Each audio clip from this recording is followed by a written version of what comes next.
This is Inside the Right. So, Tim, we've got a lot of really telling election and polling results, but this first one I think is the most important. So, the New Mexico Republican primary just happened. 15% of voters, this is in the Republican primary, voted for Nikki Haley, which of course really is just a vehicle for anti-Trump sentiment at this point. But this primary was closed, meaning it's only Republicans. So, we're now very late in this primary process. How much of an issue is it for Trump that this is still happening when he should be looking to consolidate 95% support, if not more? Yeah, I mean, look, some of these people are going to be Biden voters, right? Like Biden won whatever 8% of Republicans last time. He didn't win 15. So, we know that there's some percentage of these people that have abandoned Trump.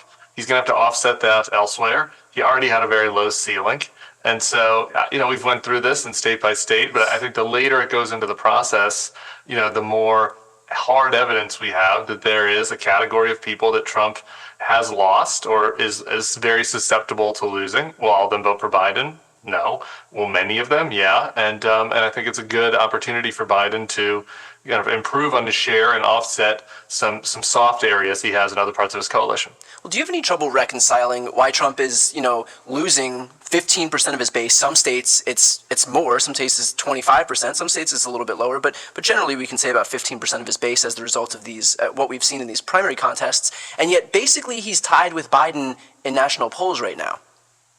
I don't, because my people, the Never Trumpers, are one of the more solid parts of Biden's coalition right now, and I think he's gaining a little bit with that group. We're talking about college-educated, white mostly, suburban and urban Republicans. Aren't huge suburbs in New Mexico, but there are.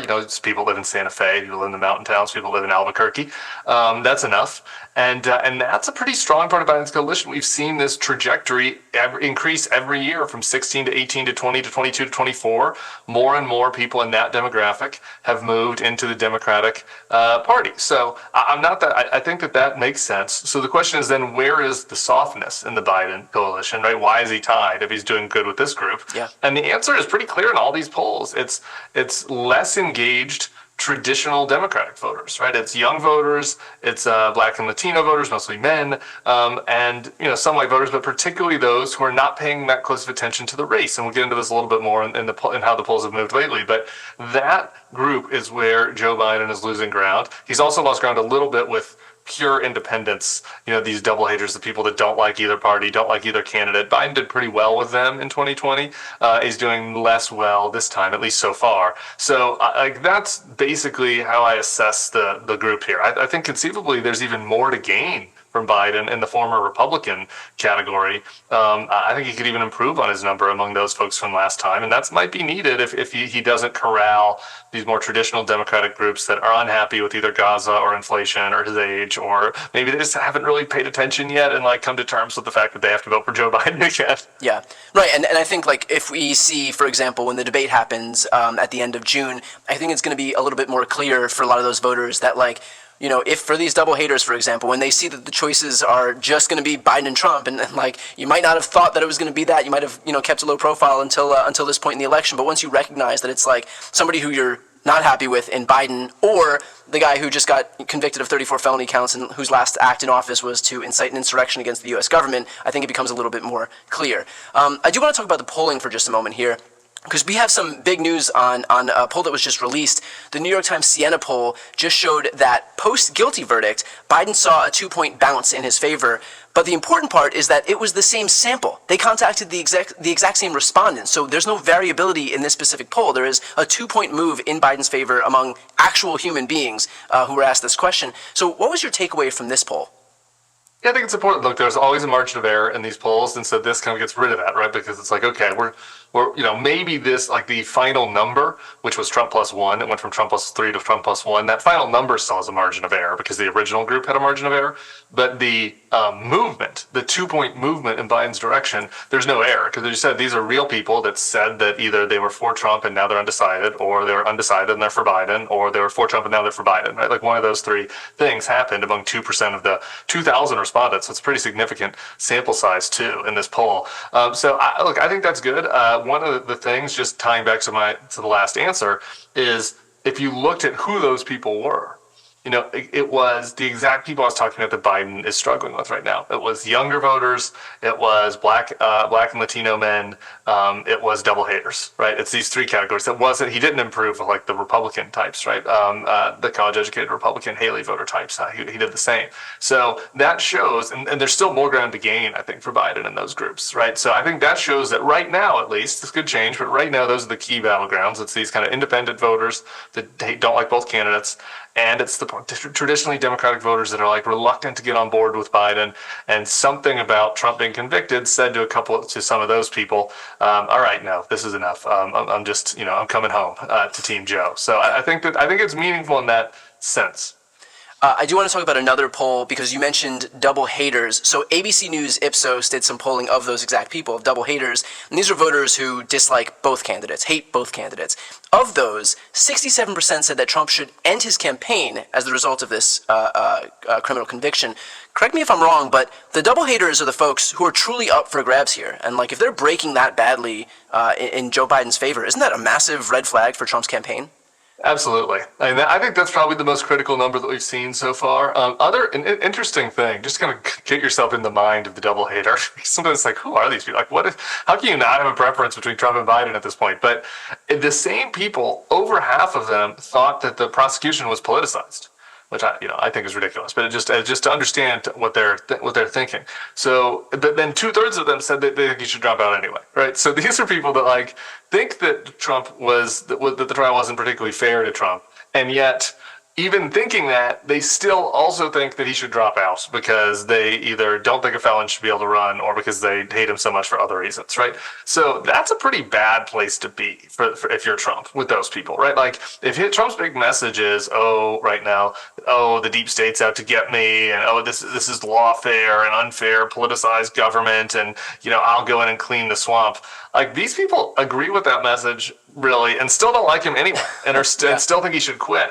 So I think that's a big red flag for him, for sure. And in terms of what you guys are doing at the Bulwark, which, by the way, if anybody watching right now wants to support the work that Tim does, if they want to see and hear more from him, please make sure to subscribe to the Bulwark. I'll put the link right here on the screen and also in the post description of this video. Very important to build up this whole pro-democracy ecosystem. In terms of the work that you're doing at the Bulwark, do you focus specifically at any point on like those double haters in terms of like what messaging works best to reach those people, which are a little bit different from like, the Haley contingent, the anti-Trump Republican contingent? Yeah, we do. So my colleague Sarah Longwell has a focus group podcast, and there's also focus group material that we get that doesn't show up on the podcast. But it focuses on the Haley voters, but it also focuses on these double haters, with a particular orientation towards double haters who have voted Republican in the past, right? So they might not be Republicans.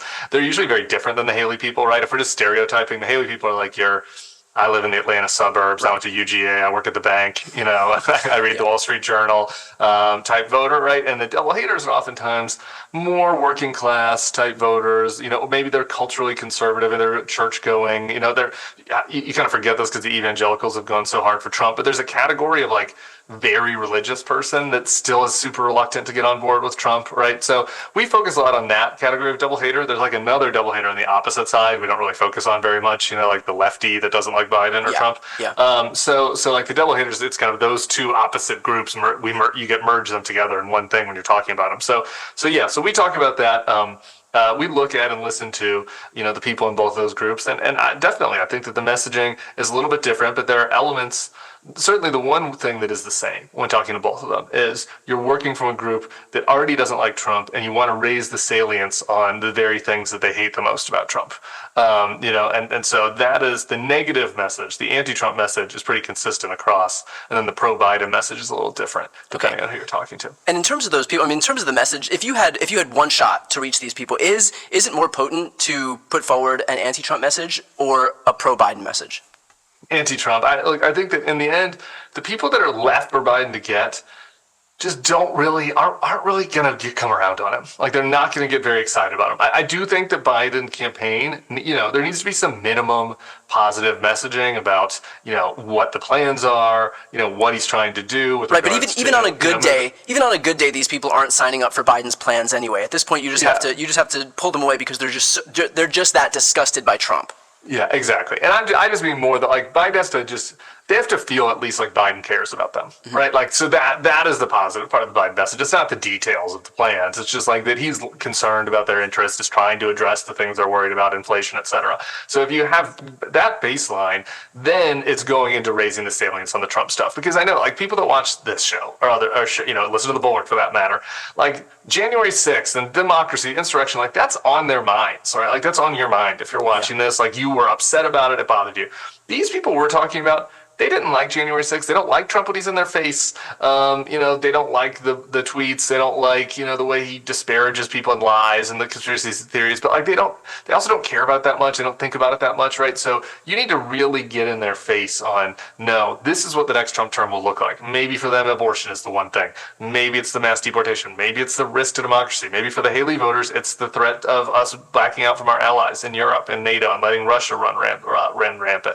The negative Trump message, frankly, could be different for different people, but making sure that they're just so sickened by him and turned off by him that they can't get there, that's the key. And frankly, that's been the key every time. Like the only time Trump has won an election, literally, was the Hillary one. No, he didn't win the popular vote. And the big reason was because these not exactly the same people, but the same group of people, in the last 2 weeks, like they were getting negative information about Hillary. They were reminded why they don't like Hillary more than Trump because of the Comey letter, because Trump kind of behaved weirdly the last 2 weeks. So like that's the key, just making sure the stuff they hate about Trump is in their face. All right. Well, again, for those watching right now, if you want to hear and see more from Tim, please make sure to subscribe to The Bulwark. I'll put the link right here on the screen and also in the post description of this video. I'm Brian Tyler Cohen. I'm Tim Miller. This is Inside the Right.